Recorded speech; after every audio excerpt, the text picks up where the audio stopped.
एक लड़का जब कॉलेज में अच्छे नंबरों के साथ पास हुआ तो उसके वालिदैन उसको साथ लेकर एक 5 स्टार होटल में गए। वहां पर जब वो बैठे हुए थे तो लड़के ने देखा कि एक आदमी वहां अंदर बैठा सिगरेट पी रहा था।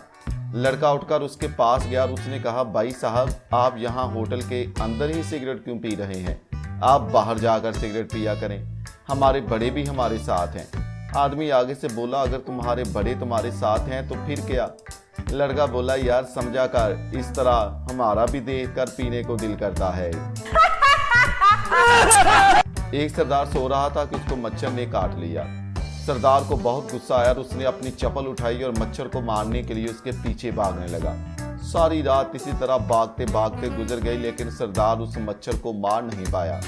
जब सुबह होने लगी तो सरदार ने कहा, चलो यार, इसको मार तो नहीं पाया, लेकिन खुशी मुझे इस बात की है कि रात भर मैंने उसे भी सोने नहीं दिया।